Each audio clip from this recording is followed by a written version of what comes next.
Okay, I'll be fair then, let Josh... Oh, it's Mohammed Hijab. Hello? Hello, it's Josh the Jew from Speaker's Corner. Are you going to come in today or not? No. Alright, Abbas wants to talk to you. Assalamu alaikum. It's Abbas the Muslim.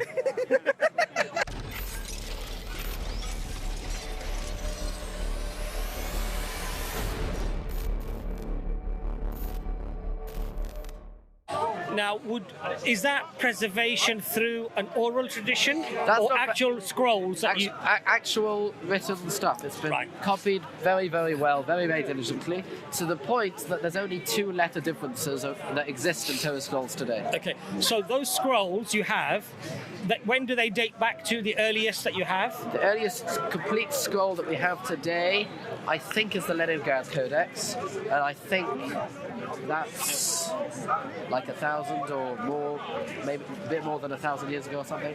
1,000 years ago. So that would make it around 2,500 years after Moses, is that right? Yeah, something like that, yeah. So after 2,500 years of Moses, yes, you have these 5 books yes, that are attributed to Moses. Yes.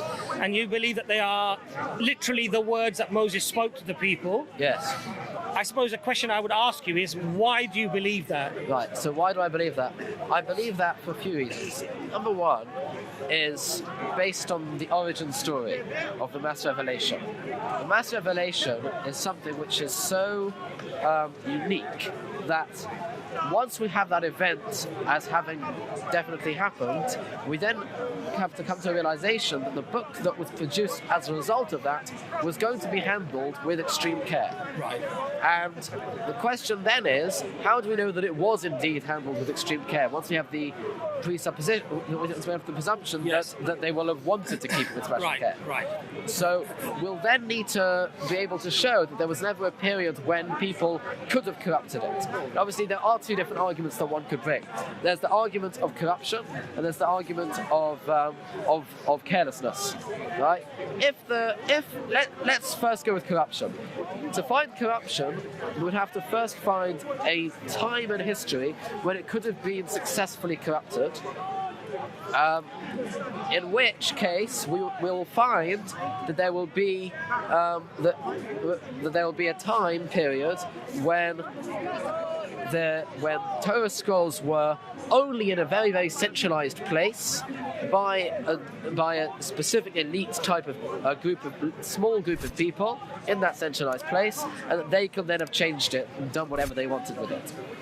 That's what you'd need to find, a time period where that situation existed. So you're saying that you would have to find a 2,500 year period in which there was this opportunity. Within the 2,500, you need to find that opportunity. Okay. That's how would you know, since we don't have the written scrolls going back to that date, that opportunity never arose, especially when we know that the Jewish people had many trials and tribulations. They were scattered, into lands all over the place, yes? So how would we verify that actually never happened? How would we be able to do that? So the way we then do that is that we'll then go through the chain of the oral tradition and look at the different Torah leaders of the generations and look at how many people there were, who were they, when exactly did they live, where did they live, right? The type of generation that it was, and go through each generation one by one and look to see, could it have been then, could it have been then, could it have been then? I mean, respectfully, I would say that is having faith in perhaps we're talking about, so from the time of the Prophet ﷺ, 1,400 years ago, we're talking about maybe 35, 40 generations of people. Something like that. So you're talking about, in effect, probably something almost 3 times that. So you're talking about verifying over possibly 150 generations No, it's actually a lot less than you'd think. Is it less than that? It's a lot less than that. Roughly it's how somewhere many? between 80 and 100. All right, let's say 100 generations, Right. yes? If we say 40 or 50 for a 1400-year period, so you'd have to verify for 100 generations where we clearly don't have documentation because records are not kept in that way, right? And in fact, we actually have to do a lot less than 100. The reason is because we only need to take it as far as the earliest scroll we have. So, That's how far we Sorry, need to take it. Dr. Imran. so a couple of things. So In which case, we're actually losing. We actually don't need to do from when that scroll exists till the modern day. Okay, So we only need to do before that. okay. that's interesting. So what I wanted to ask was the oral tradition. Is within the oral tradition, is the Torah preserved in the sense of, are the words of the Torah preserved in the oral tradition? Oh yes, for sure. So the oral tradition is that you memorize the Torah. But that's not what the old tradition is. Okay. It happens to be that many people who that many people who were that if you were going to be one of the what we call Ma'atikei Shmua, one of the people who was handing down the tradition, who was going to be one of the great people, then you will have known the entire Torah by heart. You would have had to know that, because otherwise, how could you possibly be somebody ready to receive the full thing and to be able to then to be somebody who would be entrusted in passing that down to the next generation? Right? That's a big task. That's a huge responsibility. So the people in this chain that you're describing, Yes. they would have been memorizers of the Torah. Is this what you're saying? For sure they would have been. Okay. For sure. So in the current oral tradition that you have, Yes. are the people who pass on the oral tradition and teach the oral tradition also memorizers of the Torah? So that's the thing. Nowadays, the old tradition is written down. Nowadays, it's in written form. Now, you do have lots of people today who do know it off by heart, and that's just because they went to specific schools where they teach you from a young age. Teach what by heart? The Torah from a young age by heart. Right? My school, they didn't do that, but there's quite a few schools in Israel that do. Like a famous school, the Zilberman School in the Old City. You'll find there all these little kids walking around, and by the age of 10, they know the entire Tanakh off by heart, not just the Torah, the whole Tanakh off by heart. So they've memorized it? Yeah, they're taught that off by heart. So the great rabbis, for sure, they knew it off by heart. There is some debate about just what level of proficiency the great rabbis had with regards to the prophets and the writings, like the Nach part of Tanakh. But for the Torah itself, for sure they knew it with a very high degree of proficiency indeed. So there's one thing. So this is sort of almost semantical. I'm not interested in high degree of proficiency. I'm interested in memorization. Yeah, so That's verbatim. So I mean, if we look at their commentaries, right, that if you look at the kinds of things that these rabbis wrote, you see that they know they're using the exact wording of things from all over the Torah, and that tells me that they must have known it, because if you're being able to use this word exactly as it, and that word, this word, that tells you something about their knowledge, and it wouldn't make any sense that they had not memorized the Torah, being that the responsibility. So it sounds to me like you're making an assumption within the transmission of the oral tradition that therefore there has to be a memorization of the Torah. The question then comes to mind: is there any way for you to verify that actually they were Torah memorizers when they were passing this on, or is this an assumption that you're making just within the structure of the narrative you have? I'm not sure if there's a way to verify. I'm not sure. Okay. I'll have to. And what I would then point to is the conversation we had before in 2 Kings about Josiah's time. Josiah, right. So. Do you want to just remind us what the conversation was? So the Josiah incident is where they find. By the way, if anyone sees Mohammed Hijab, can they please let me know? We're supposed to be doing I don't think he's here today. I'm pretty sure. But anyway, in terms of the Josiah incident, I'm going to try and the story as being told in Kings and Chronicles is that Josiah leads a religious reform, trying to get rid of the high places and various things and idols. And then what happens is that Hilkiah the priest and Shaphan the scribe, Is it 2 Kings 22?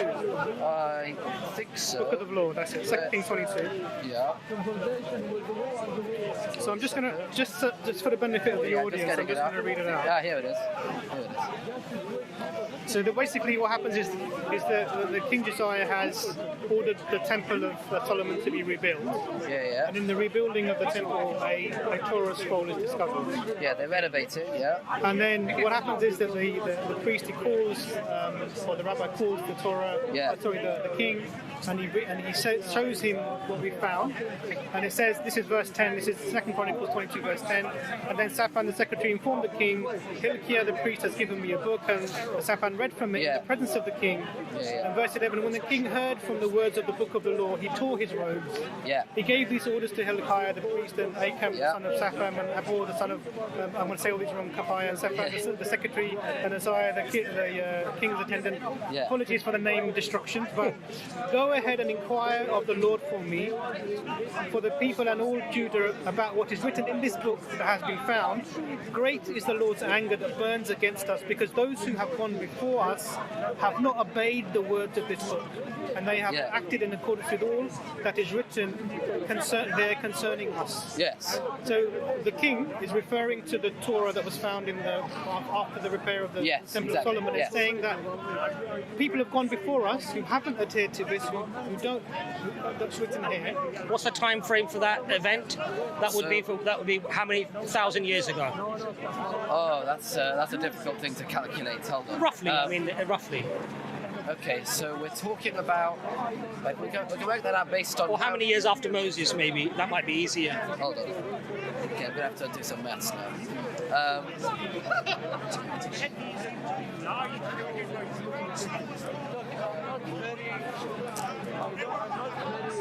Okay, so... let's think. So 40 years in the wilderness, then you've got 400 years till the temple was built, I think. Let's check that up.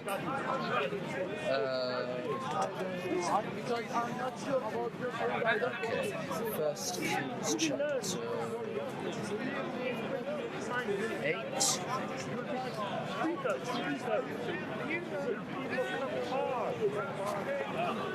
7.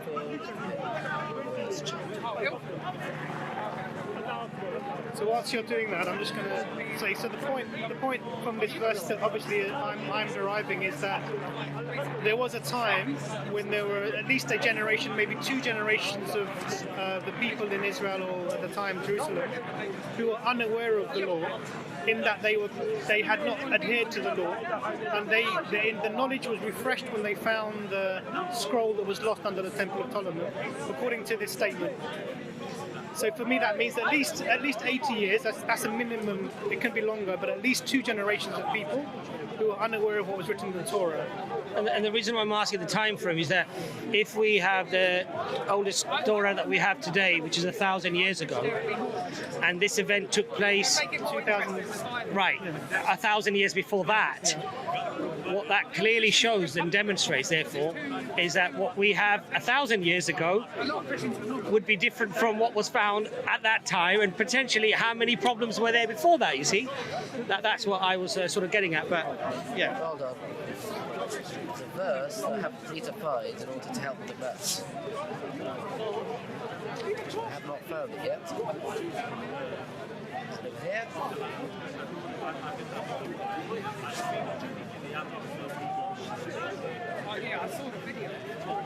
Here we are, chapter 6. The 480th year of the Israelites left out of Egypt. Okay, so 480 is the year which is the 4th year of Solomon's reign over Israel, so that's 480. Now, Solomon reigns for 40 years, so we're going to add 36 to that. So 480 plus 36 takes us to 510, I think. 16. Yeah, you can approximate. Approximate, yeah. Okay. Then we're going to go to the next king, Rehoboam. How many years did he reign?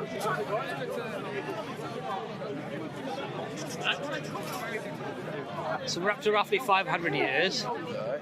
So then Rehoboam has...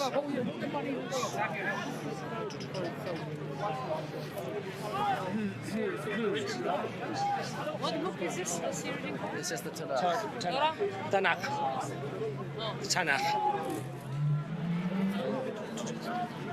I think the eyesight is the worst. I'll be honest with you. So he was in 17 years, so we're going to add 17. So that takes us It's 16 plus 17. roughly 520. No, it's later than that. 530. Okay, well, as I said, it has to be an approximation because when we're talking about thousands of years, I think 10 or 5 or 10 years is to some extent not really. Then we're adding Aviom. So Aviom reigns for... Aviom's then 3 years, so that's another 3. That takes us up to... So roughly, Josh, what is the rough estimate? I've got a few more kings to go through. Wait! I don't do rough estimates. That's not happening here today.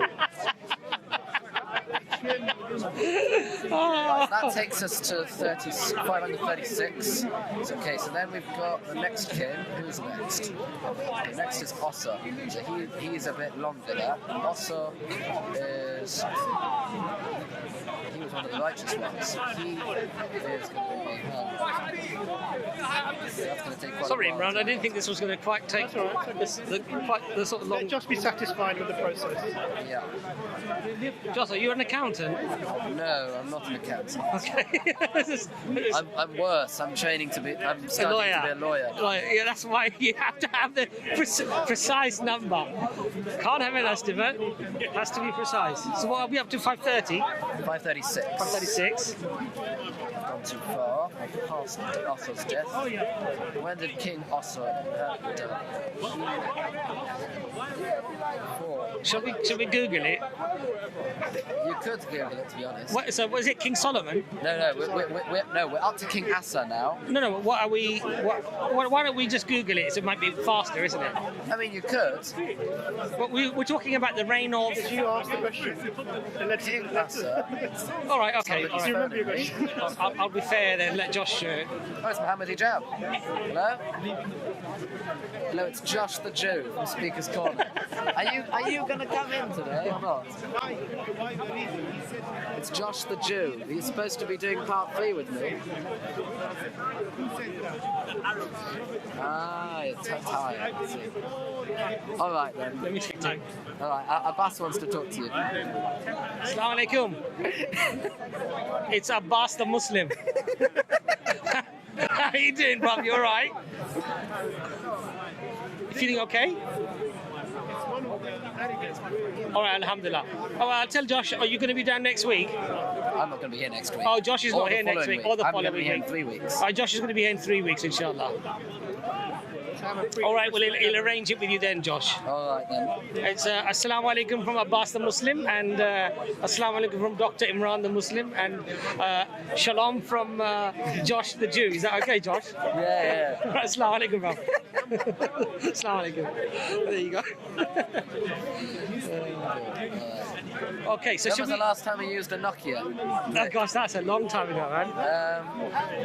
The problem with this is it's very cold and turning these pages. Josh, let's just Google the time when it was found. All right, that will fine. give us the date. Okay. So we're talking about when this incident in the temple. This was what event? Here we are. That's another 41 years. 36 plus 41 it takes us 77. Yeah, 77. Okay, so that's 577. So now we're going to go on to the next king, Jehoshaphat. We're almost there. Don't you worry.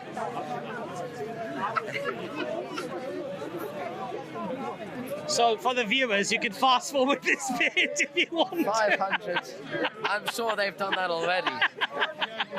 500. We'll have to put the minutes in to skip. See, there's a reason it doesn't get very heated with me. It's impossible. It's impossible to get heated with me. Where's Jehoshaphat?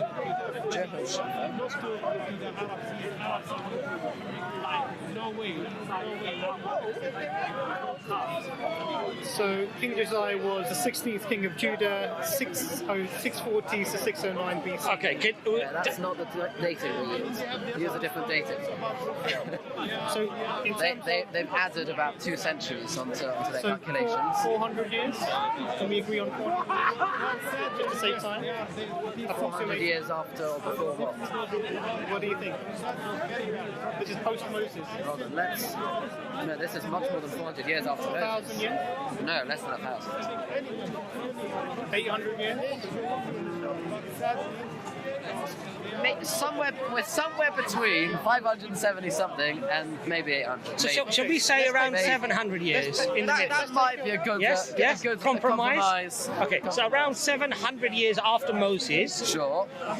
the scroll is discovered, right? Yeah. And there's lamenting that clothes are torn. Catastrophe. What's happened here? There were people before us that did not have this information, Did not adhere to this teaching. Right. Now, that clearly indicates that this oral tradition or the written tradition in some way must have been faulty. Specifically referring to the Torah scroll. Right. Right. Now- So if you look at that chapter itself that we're talking about, chapter 22, verse 2, what does it say about Josiah? Right? Let's actually read from verse 1. Josiah was 8 years old when he became king, and he reigned 31 years in Jerusalem. His mother's name was Yedida, daughter of Adiah of Bozkas. He did what was He did what was pleasing to the Lord, and he followed all the ways of his ancestor David, and did not deviate to the right or to the left. So he's already doing stuff correctly, and they haven't got any knowledge of how to do things correctly, which is a bit odd, But that's doesn't it? what I would In the say. 18th, yes. So make your point. All right, that's one point in itself. Okay, so what that point does, because we're reading about the narrative that's given of the event. Yes. So in the first part of the narrative, it's saying this person, this King Josiah, is doing everything right, neither Right. going left nor right. When we get to the verses that talk about the finding of the scroll after the repair of the Temple of Solomon, we have the same individual lamenting that we have not adhered to the words of the law. Right. Now, on the surface of this, Yeah. this is a apparent contradiction. In that, one aspect of this narrative is claiming adherence, and the second aspect of the narrative, from the individual spoken about, is claiming we weren't doing this. So how do you reconcile that? Well, that's what we're going to get to. Okay, so if we continue reading, right, so you actually read about, okay, so let's read this next bit here. In the 18th year, right, so this is 10 years later, of King Josiah, the king sent the scribe Shaphan, son of Atzaliah, Atzaliohu, the son of Meshullam the scribe. Verse are you on? This is verse 3. To the house of the Lord, saying, so he sends him to the temple, saying, well, this is the message. Go to the high priest Hilkiah, and let him weigh the silver that has been deposited in the house of the Lord, which the guards of the threshold have collected from the people. He's got to weigh the silver, okay? And let it be delivered to the overseers of the work, who are in charge at the house of the Lord, that they in turn may pay it out to the workmen that are in the house of the Lord for the repair of the house. Okay? To the carpenters, the labourers, and the masons of the purchase of wood and quarried stones who are repairing the house. However, no check is to be kept on them for the silver that is delivered to them, for they deal honestly. You need to deal honestly, right? Okay. Interesting. He's very strict that you need to all be weighed in a very honest way. Then the high priest Hilkiah said to the scribe Shaphan, I found a scroll of the teaching of the law. So this is the part that you read before, right? And if you go, if you continue, see, he says, right, your servants have melted down the silver, verse 9, was deposited in the house and delivered it, right, etc. And in the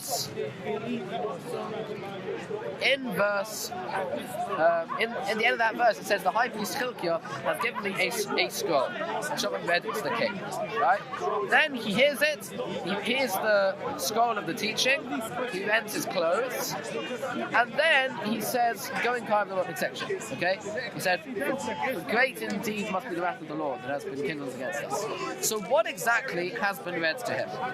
And what exactly is the resolution, the reconciliation of this, right? And what exactly is going on with the fact that he's telling them to go to the house, to put all these things there, right? Some sort of renovation is going on. And very, very concerned with dealing with them in a very honest way. And what exactly is the point of all of this? You'd think the king, with all this power, right? He wants to centralize religious control, right? He wants to right? He wants to make sure that everyone is following what he says, and he hasn't yet found this scroll. So what is his deal? That every little thing's got to be very honest, but where's he getting all that from, right? And this is the same chapter where we've been told he's a very just person doing what God said. And then we find this scroll and he says, well, our forefathers haven't been following this. So which part of the scroll was read to him? And what exactly was this scroll? Within Chronicles, we find that the story is told with no differences at all in the narrative, but there's a few extra details that are told to us. And I'd like to read you from that, because that will shed some light on what exactly is going on in the story. Because Chronicles is going to give you the details that Kings has left out. So if we look in Second Chronicles, chapter 34, I think. Or is it 35? No, it's 34. Right? So 34 tells us a lot more about what exactly occurred in Josiah's reign. And this is very, very significant because I mentioned that there's a 10-year gap between, in chapter 23 of 2 Kings, chapter 22, between verse 2 and verse 3. There's a 10-year gap. It says he became king at 8, he did very good, and then he just skips to when he's 18. So in chapter 34 of 2 Chronicles, it starts off saying the same stuff. Josiah was 8 years old, he became king, he reigned 31 years in Jerusalem. He did what was pleasing to the Lord, following the ways of his father David without deviating from his left. And now, she's now telling you quite a bit more of what's happening. In the 8th year of his reign, while he was still young, he began to seek the God of his father David. So already then he's seeking. And in the 12th year, he began to purge Judah and Jerusalem of the shrines, the sacred posts, idols, and the molten images. How strange. Why is he doing that? At his bidding, they demolished the altars of the Baals, which is a type of idol, I'm sure you know that, and he had the incense stands above them cut down. He smashed the sacred posts, the idols, and the images, ground them into dust, and strewed it onto the graves of those who had sacrificed to them. He burned the bones of priests on their altars and purged Judah and Jerusalem. In the towns of Manasseh and Ephraim and Simeon, as far as Naphtali, lying in ruins on every side, which is a very interesting idea because, of course, the northern tribes were gone already by this point. That had happened a few kings earlier by Hezekiah, when Shalmaneser had come and exiled the northern tribes. So he's gone and he's purged all of the idols and all of the high places. He demolished the altars and the sacred posts and smashed the idols and ground them into dust, and he hewed out all the incense stands throughout the land of Israel. Then he returned to Jerusalem. So he's already done this huge reformation all around the country. And what exactly is this all in aid of? He doesn't know anything about the Torah. He's completely ignorant of all of it. And yet he's doing this whole big reformation. It doesn't seem to make sense. the build-up. Yeah. In the 18th year of his reign, after purging the land and the house, he commissioned Shaphan son of Atzaliah, Maaseiah, the governor of the city, and Yoach son of Yoachos, the recorder, to repair the house of the Lord his God. Right? So now he's got them, right? Hashem is his God, he wants them to repair the Beis HaMikdash, the temple. They came to the high priest, Hilkiah, and delivered them the silver brought to the house of God. Right? They do the whole thing now with the collections from everyone. And we're going to skip a little bit because it's not so important, all the details there. We'll then go down to verse 12. The men did the work honestly. Over them were appointed the Levites, the Levites, the names Yachas and Vadiohu, the Levites of the sons of Merari, and Zechariah and Meshulam of the sons of Kahas to supervise, while other Levites, all the master musicians, were over the porters, supervising all who worked at each and every task. Some of the Levites were scribes and officials and gatekeepers. There's a whole bunch of details, and he specifically got the sons of Merari to do stuff, which is interesting because the stuff that he wants them to do is the same stuff that in the Torah, in the book of Numbers, it says is the work of the children of Merari. He's got those people, so that's an interesting thing. And of course, he's never seen a Torah in his life. As they took out the silver that had been brought to the house of the Lord, you're sort of straw-manning the position in your commentary. Explain. So what you're suggesting is